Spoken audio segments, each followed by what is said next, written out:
সবাই কেমন আছেন? আশা করি ভালো আছেন, আমিও ভালো আছি। আজকে আমি তৈরি করব একদম রেস্টুরেন্ট স্টাইলে অনুষ্ঠানের জন্য পারফেক্ট সুগন্ধি চিকেন কোরমা। এই চিকেন কোরমা ম্যারিনেট করার জন্য নিয়েছি লেবু রস পরিমাণ মতন, পেঁয়াজ বাটা, আদা বাটা, রসুন বাটা, তেঁতু করা, কাঁচামরিচ, লবণ, কাজু বাদাম, 2 চামচ টক দই, সাদা তেল, জিরের গুঁড়া, মরিচের গুঁড়া, লবণ।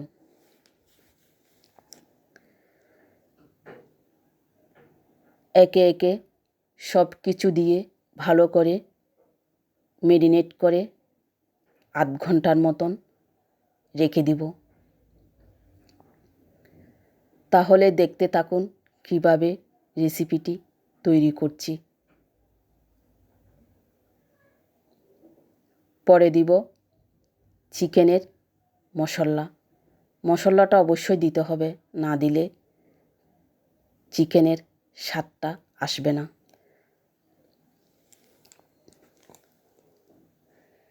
ভিডিওটি স্কিপ না করে শেষ পর্যন্ত আপনারা দেখবেন আর আমার পাশে থাকবেন।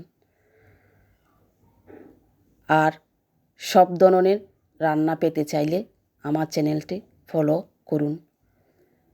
এবার দিলাম পাতিলে পরিমাণ মতন তেল, সাথে দিয়ে দিব 1 চামচ ঘি। তেল আর ঘি গরম হয়ে আসলে দিয়ে দিব তেজপাতা আর সামান্য পেঁয়াজ। পেঁয়াজের সাথে দিব দালচিনি, লং, এলাচ। পেঁয়াজ, দালচিনি, লং একটু হালকা করে ভেজে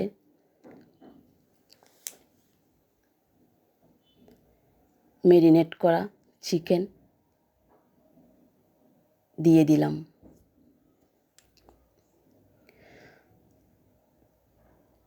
এখানে আমি চিকেন নিয়েছি 1300 গ্রাম, কিন্তু পাতিলটা একটু ছোট হয়ে গেছে, নাড়াচাড়া করতে একটু অসুবিধা হচ্ছে। তারপরও আমি অল্প আঁচে ভালো করে চিকেনটা কষিয়ে নিব।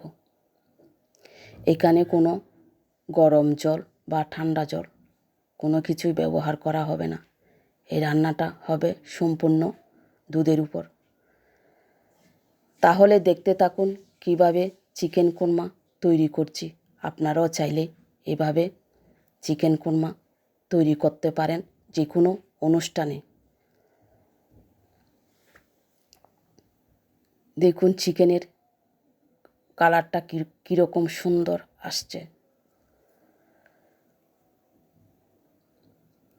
আলাদাভাবে টমেটোর পেস্ট তৈরি করেছি, আপনারা চাইলে অন্যভাবে পেস্টটা তৈরি করতে পারেন আপনাদের পছন্দ মতন।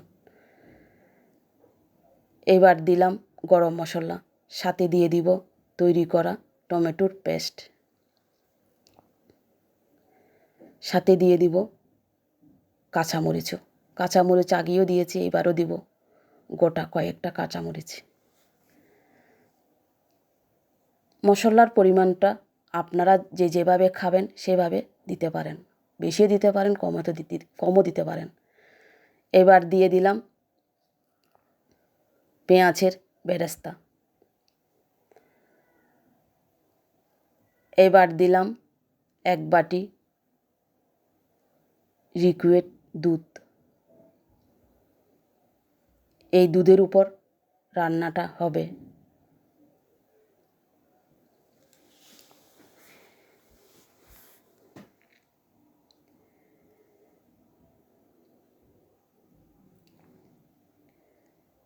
আর একটু স্বাদ মতন লবণও দিলাম।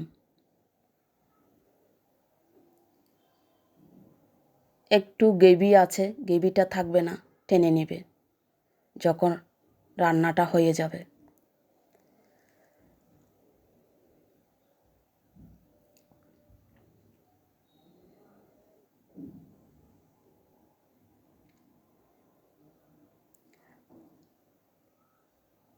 রান্নাটাও প্রায় শেষের দিকে। তৈরি হয়ে গেল আমার চিকেন কোরমা, সুগন্ধি রাজকীয় মুরগির কোরমা, গরম পোলাও, বাসমতি ভাত আর নাড়ুটির সঙ্গে পরিবেশন করতে পারবেন।